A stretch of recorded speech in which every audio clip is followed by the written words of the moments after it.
Baga nagaan geessan guyyaa majii tokko nagaan hobbaaftanii 2011 keessummaan keenya fi qabsaa'onni kakoo dardarran jajjaboo shamarran lollookoo dardarran jajjaboo shamarran lollookoo sakanjiif daqiiqaan yeroon darbaa deem guyyaan torbanitti ji'aaf waggaa jenna darabeedhaan fuudhee kaan kaanitti kenna haala uumaadhaati nus akkasit beenna haala uumaadhaati nus akkasit beenna ammajiin hangafa ji'a kabajaati walirraa fuudhinsa jijjiirraa baraati guyyaatti simmatan kan bara haaraati guyyaa gammachuudhaa kan akka jilaati dansaa walii hawwaa abshiirsinii taati dansaa walii hawwaa abshiirsinii guyyaa ammajii kana waalamaaf kabany tokko bara moofarraa haaratti harkaanfan bara bilisummaa kanuu ta'u abdan bara injifannoo nuu godhii kadhan bara injifannoo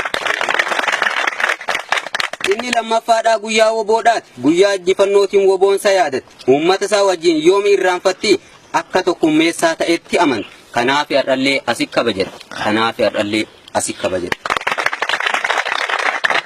seensi barhaaraa har'a waan jalqabne guyyaa woboo ta'uun qara waan barame hedduun ni beektanii dhihoon eegalamne 81 duran kabajamne guyyaa saniin dura maal faadha jaamne guyyaa saniin dura maal faadha jaamne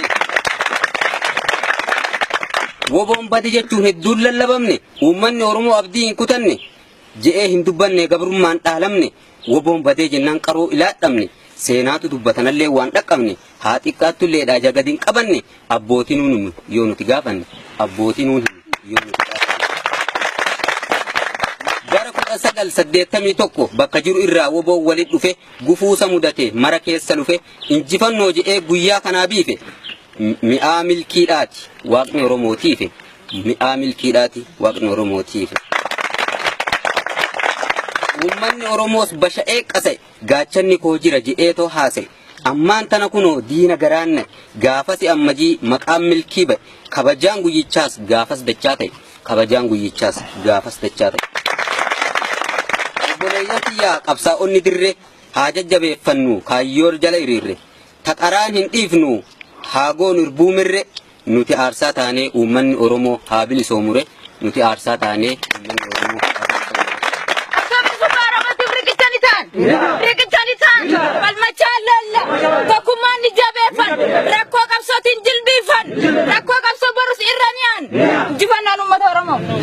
Uummanni Oromoo warri biyya keessa qabsoo kan kee dhiiftee yoomi gadi teessa diinni miidiyaadhaan afaan si faajjessa guddina mul'anne kijibee odeessa ija si hagugee jaamaa si fakkeessa fira uf fakkeessa diinni inni kaleessa woboo jabeeffadhu yoos galii kee geessa woboo jabeeffadhu.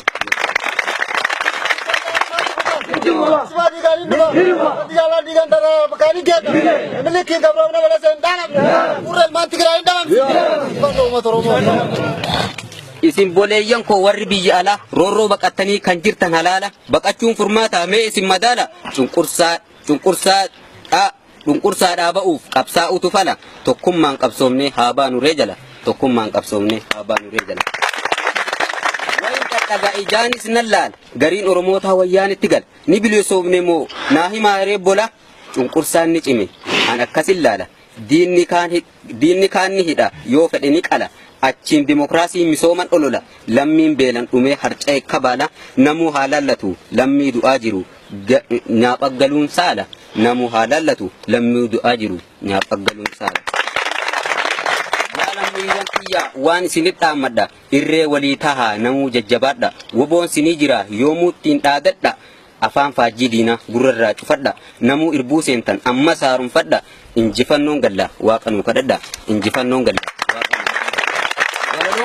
galatoomaa namu dhiiraa dhalaan jenne xiqqaa guddaan kamu ayyaanni woboodhaa hogguwaa kabajamu jecha faanii miti hojii kalaalamu uummanni Oromoo woboo gaachana kee hin dagatiyyoomu. Uummanni Oromoo woboo gaachana kee hin dagatiyyoomu.